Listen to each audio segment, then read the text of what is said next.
So I'm getting to a point where a movie really isn't as satisfying without the novelty popcorn bucket in my lap. I guess that's just where we are now. I mean, thanks a lot, Dune. You trained us. So anyway, apparently I read that this film was supposed to be a sequel to Days of Thunder, coming off the success of the Top Gun sequel. Knowing that now, I kind of want it. F1 stars Brad Pitt as Sonny Hayes, a professional race car driver who became a train wreck after a Formula One race that went horribly wrong when he was a lot younger in 1993. Falling as far as one can, living in his van, 4 times divorced, and a gambling addict, Hayes finds races here and there, not necessarily for the money, but for an unspoken reason in the film that I would assume would be for the love of racing. When his friend Ruben, played by Javier Bardem, shows up to ask him to race in Formula One for his team, Apex GP, of course his answer is no, until he's convinced 3 minutes later. If Ruben doesn't get a win for his team, he's out. And Sonny is his only hope. When I interviewed with you, many veteran drivers... Yeah, who all turned you down. How many? 7. That's a lot. I'm number 7? You're 8. This is a disaster. Starting to feel more like a 9. When Sonny comes on the scene, he's met with opposition by the young, cocky new driver, Joshua Pierce. When was the last time you won a race? Sunday, Daytona? Oh, I'm sorry. I meant Formula One. Oh, I'm sorry. Then same as you. Who constantly makes fun of Sonny's age in front of the press and does everything he can do to undermine Sonny from proving that he isn't a washed-up has-been. Or according to Kate, the first female technical director for Formula One, he never was. The film is directed by Joseph Kosinski, director of the wildly successful Top Gun Maverick. He also directed the Tron sequel back in 2010 and 2013's Tom Cruise film Oblivion. The film is written by Kosinski and Ehren Kruger, who also is mostly known for writing a lot of the Transformers movies. And honestly, it kind of feels like it. The writing is very clunky and cheesy, and it feels like Transformers material. Hope it's not a strategy.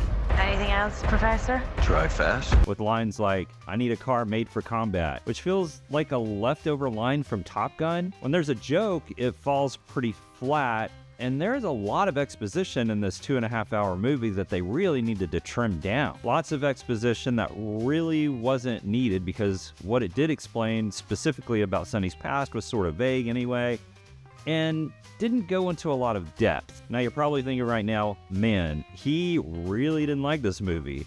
But hold up, you know what? I went on a little tangent there in the beginning, sorry about that.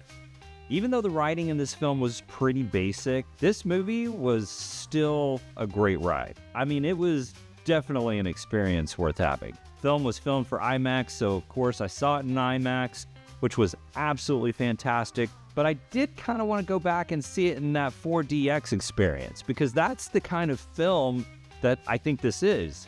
It's almost more of an amusement park ride than an actual film.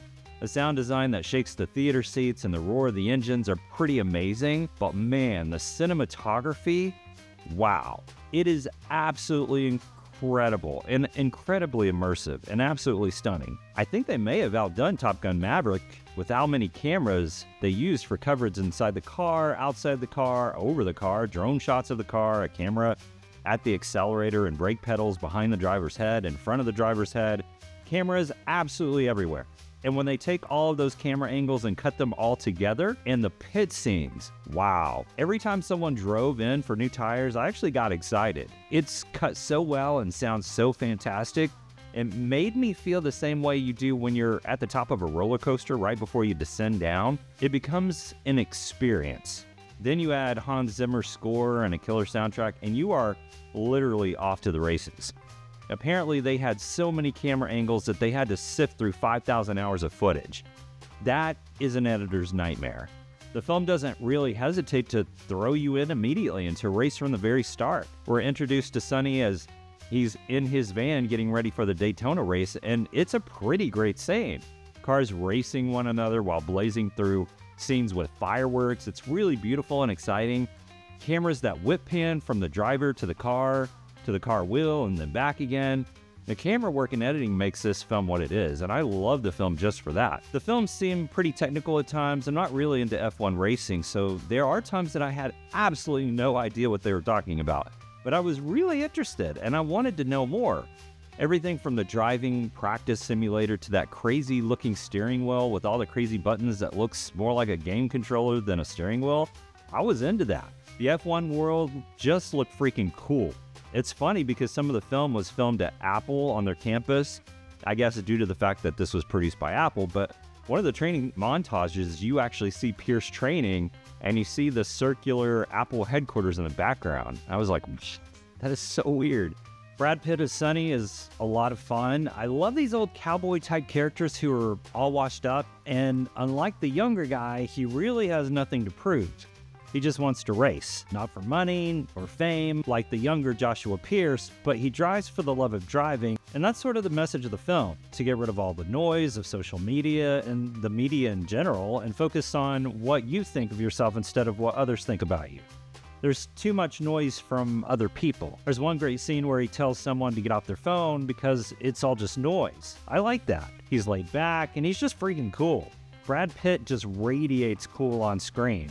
From his gruff, older, distinguished, rough Pitt voice to his cool sunglasses and trendy GQ clothing, dude is just cool. And you want to be like him immediately, even though he's basically homeless and a has-been, but he's fantastic. The juxtaposition to Pierce, who again is all about how the media perceives him and his focus being on money and fame, and the love of driving being the last thing on his mind, was pretty cool. As most stories like this, they find a way to work together and eventually become allies, but I felt like something was missing. Again, in the writing, we didn't get that heartfelt moment when the two guys really become important to each other. I didn't get my Rocky III moment. Remember in Rocky III, Rocky and Apollo coming together in that film? And yeah, it was a little over the top and a little cringy, but that relationship gave the film the heart that it needed.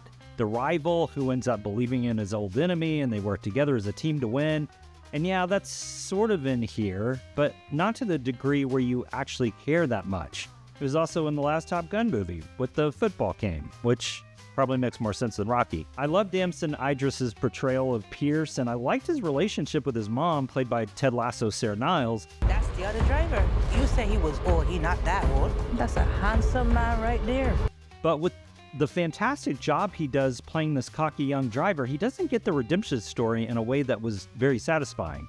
At the final race, you still want Pitt to beat him in the race where they're working together. It was kind of weird that they cut out his girlfriend in the movie entirely. I mean, his mom was a pretty cool touch, but still. It was also sort of strange how all the real F1 drivers, the few that they had in the film, were all like background extras. They didn't really have any scenes in the film as Sonny runs into their cars or passes them on the track. It reminded me of the faceless, nameless enemy pilots in Top Gun Maverick. Maybe after $300 million to make the film, they ran out of money for real F1 drivers to have speaking parts. Brad walked away with $30 million of that bankroll, his biggest salary of his career yet. So it was a little strange that they couldn't afford to add a few of the other drivers in a few scenes. And it took away from some of the authenticity of the film. The movie has some great racing scenes that I read were actual events taken from different Formula racing events, which surprised me a little because during the film, I kept thinking, how could this happen? It isn't that sort of cheating?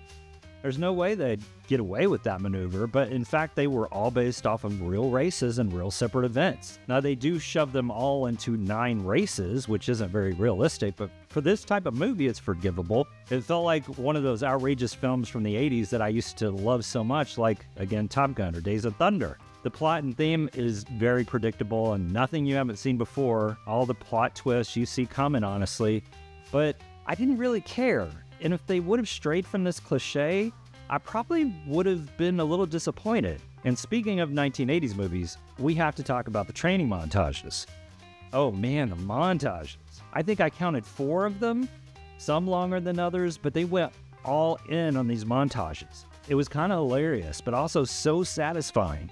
They brought me right back to the Rocky movies and, of course, the Top Gun montages. The music selection for the montages really fit the two very different characters. Pitt has tracks from Led Zeppelin, and of course We Will Rock You from Queen for the old guy. And for Pierce, you have more modern artists like Tate McRae and Roddy Ricch, and a great in-credits song from Ed Sheeran called Drive that I really love. The film has a nice balance between the old guy, young guy storyline, and it walks that line very, very well. F1 is a whole lot of fun and is a giant blockbuster popcorn flick that is great for that summer movie experience. The cinematography and editing is absolutely stunning. It's amazing. It's an immersive experience. The characters are fun to watch, and I love Sonny's cowboy rebel persona and the contrast to Pierce's character. But I miss the connection that they could have had as teammates a little more. The writing was pretty bland, not horrible, but during times of exposition, I started looking at my watch. It's the action and racing that really holds this movie together, and it truly is more of a almost amusement park ride than a really great story. I did really enjoy this film despite all its flaws. The crashes were great, the plot twists predictable, but all in all, I had a great time.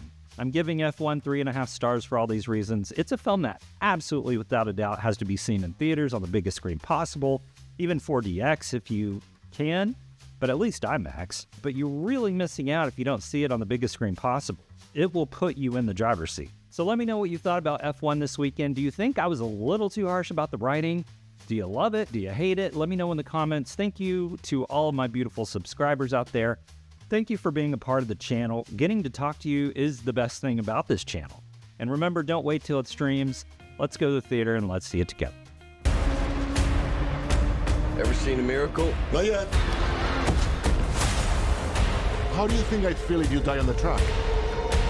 3 laps. 3 laps is a lifetime.